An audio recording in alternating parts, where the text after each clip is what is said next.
That guy's a good guitarist.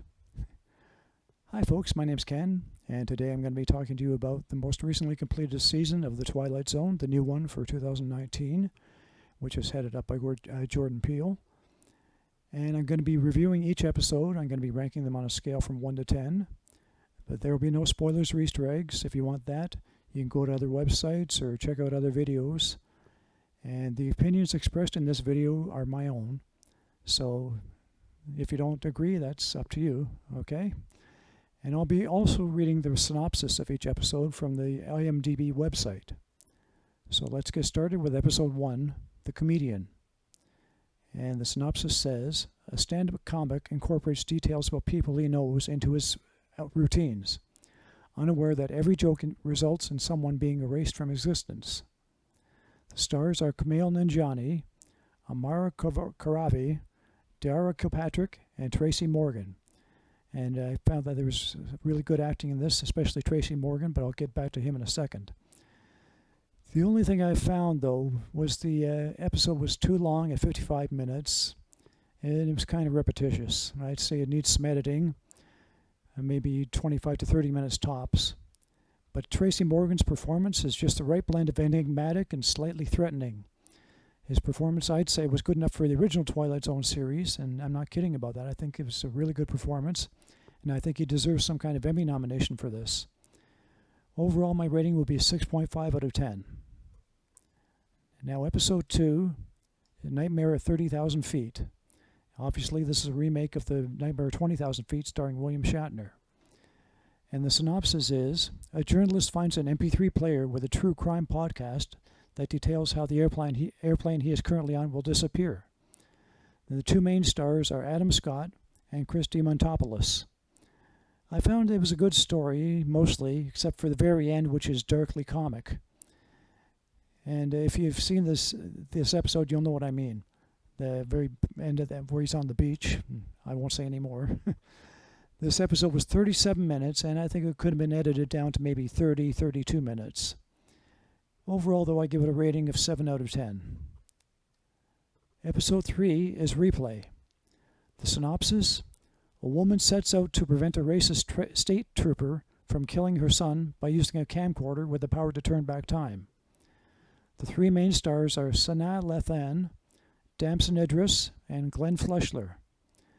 And this was also a little on the long side, I found. It was 45 minutes. And I think it could be edited down to maybe 30, 35 minutes tops. And I give this the same rating that I gave to Nightmare at 30,000 Feet. I give it a rating of 7 out of 10. Episode 4, A Traveler. The synopsis is, a mysterious man's arrival at an Alaskan police station Christmas party prompts a sergeant to investigate his ulterior motives. The three main stars are Stephen Yeun, Marika Silla, and Greg Kinnear. And I found this was another too lengthy episode of 51 minutes. And I think it could have been edited down to maybe 45 minutes, maybe 40 minutes at tops. And I give this a rating of 6.5 out of 10. Now we go on to episode 5, The Wunderkind.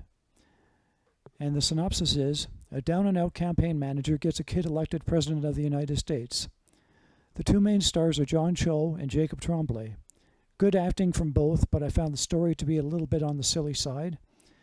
And the episode is 45 minutes long. Could have used some minor editing to take it down to maybe 35 minutes or so. And I think it could have been more interesting to learn more about John Larroquette's character. He was on screen for maybe a minute or so. And for me, this was the low point of the series. I gave it a rating of 5 out of 10. But from here on, things improve a bit. Now we move on to episode 6, which is 6 Degrees of Freedom. The synopsis is, a space crew preparing for the first human flight to Mars is faced with a life-altering decision and its consequences. The stars are DeWanda Wise, Jessica Williams, Jefferson White, Lucinda Dryzek, and Jonathan Whitesell.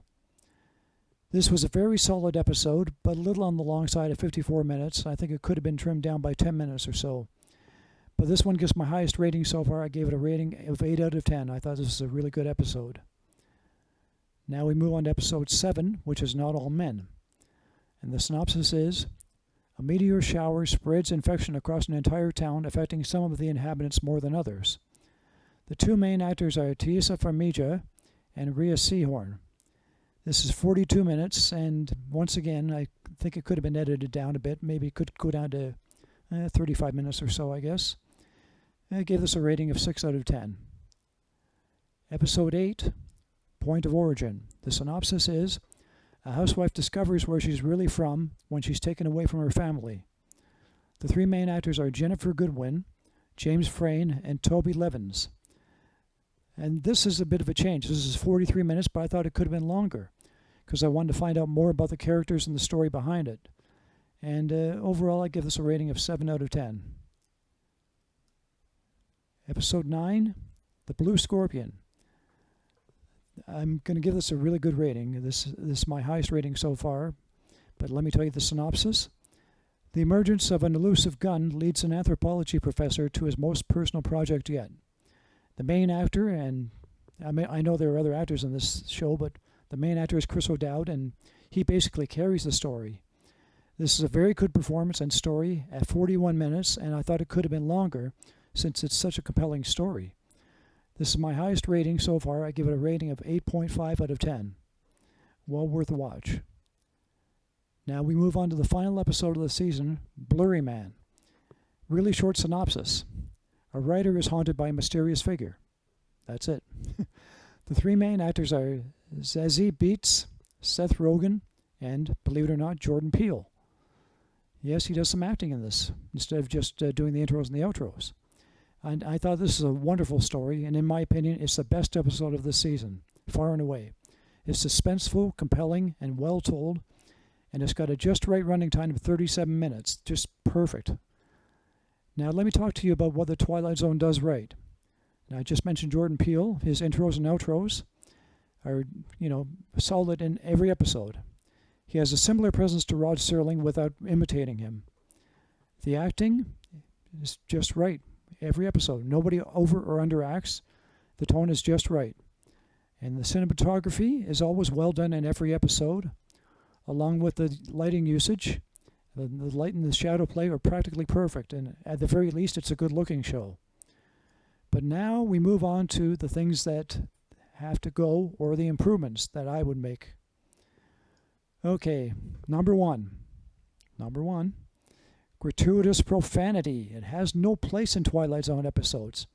To me, it's like putting a black mustache on the Mona Lisa painting. I mean, I think it's just totally unnecessary, and I had a friend who came here a few weeks ago to watch the first 4 episodes with me, and his comment, and this is a direct quote regarding the profanity, he said, "It is a little much." And yes, I agree 100% with that. And I talked on the phone again with him recently, and he mentioned that if Rod Serling were still here, he wouldn't have allowed it. And I think the profanity is just really lazy writing, as far as I'm concerned. And even if Rod could have used profanity back then, he wouldn't have done it. I think he was too classy of a man to do that.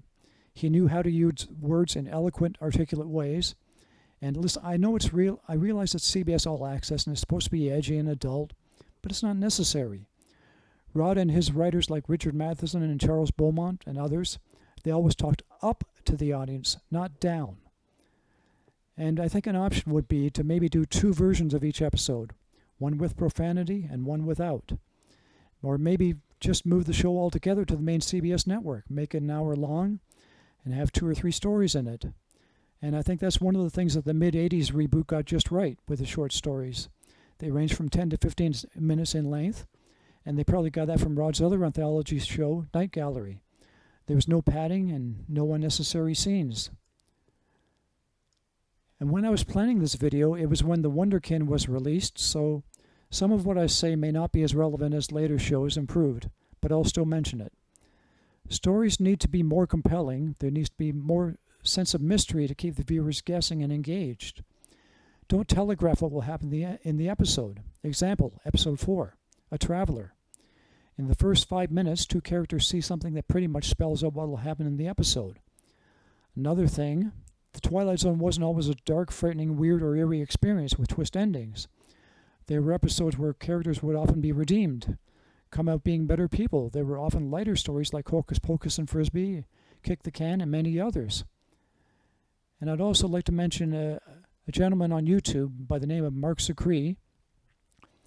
He did his own review early on in the Twilight Zone run. He has a channel on YouTube called Mr. Sci-Fi. And he wrote the Twilight Zone companion book. He's interviewed the original crew and actors, and he's written for various sci-fi shows. And he mentions the original Twilight Zone writers were sci-fi writers who did work for books and magazines, and they're not like TV writers who have formulas bouncing things off each other. And I'm not knocking that. I mean, that's the way things go these days, but I think if sci-fi writers were hired, the stories would be better, more compelling. And I think, to be honest, I think CBS All Access should hire Mark to be a creative consultant or story consultant. I think just doing that alone would bring the quality of the show up tremendously. And I'll leave a link to Mark's video at the end of this, underneath in the comments section. And his video is 35 minutes long, but it's well worth the watch. He has a lot of good ideas. And this man knows exactly what makes the Twilight Zone tick. I'd say he's second only to Rod Serling himself. And it's been said before, but it's worth repeating. Do more compelling, entertaining shows instead of issues-driven ones. I think if they do another season, maybe do 1 or 2 issue shows per season. And also another idea I have is instead of 10 shows per season, why not 13 to 15? And I have some suggestions for episode 2. Maybe do a Western themed show. I know that I know that Westerns were popular back in the 50s and 60s when Rod was doing the Twilight Zone. And if you did one now, it would stand out even more. Maybe have an episode set in the late 1800s.